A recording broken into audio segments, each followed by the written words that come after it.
வணக்கம். நாரமநாதன் மாமா இறந்து 1 வருடம் ஆக போகுது. மாமாவோட நினைவு எப்போவுமே நம்ம கூடயே தான் இருக்கும்.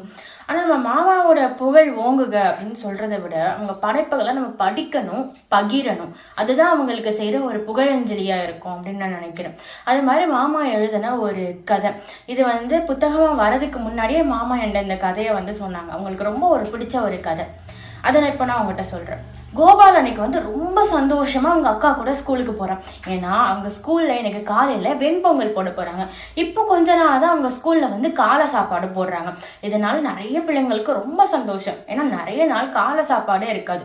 இப்போ ஒரு நாள் கிச்சடி, ஒரு நாள் பொங்கல்னு எல்லாரும் ரொம்ப சந்தோஷமாக இருக்காங்க. அப்போ அவங்க அக்கா ஒரு பண்ணை வாங்கி கொடுத்து, இதுதான் உனக்கு காலை சாப்பாடு, இதை காலை சாப்பாடாக சாப்பிட்டுக்கோங்கிறாங்க. அவனுக்கு ஒரே குழப்பம் தான், பார்வதி அத்தை பண்ண பொங்கல் இருக்குல்ல, அப்புறம் ஏன் இது அப்படின்னு சொல்லும்போது அதெல்லாம் நீ சாப்பிடக்கூடாது அப்படின்னு சொல்லிட்டு வேகமாக ஸ்கூலுக்கு இழுத்துட்டு போயிடுறாங்க. அங்கே போனோன்னே எப்பவும் போல பார்வதி அத்தை வாங்கடா சாப்பிடுங்க அப்படின்னு சொல்கிறாங்க. ஆனால் அவங்க அக்கா அதெல்லாம் சாப்பிட முடியாது அப்படின்ட்டு போயிடுறாங்க. இவனுக்கு ஒன்றுமே புரியல. அப்புறம் பார்த்தா பகவதி டீச்சர்கிட்ட நிறைய பெற்றோர்கள் சண்டை போடுறாங்க.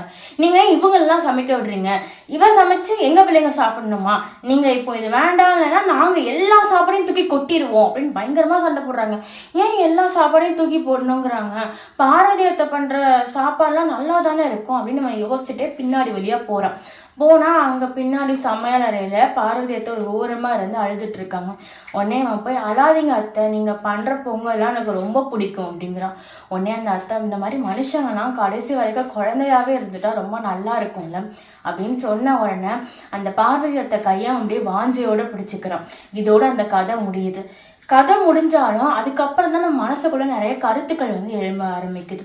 எவ்வளோ பெரிய விஷயத்த மறைமுகமா ஒரு குழந்தையோட பார்வையில இருந்து சொல்லிட்டாங்க பார்த்தீங்களா? இது பிரேமாவின் புத்தகங்கள் அப்படிங்கிற ஒரு புத்தகத்துல பார்வதி அத்தையின் பொங்கல் அப்படிங்கிற ஒரு தலைப்பு கீழே இந்த கதை இருக்குது.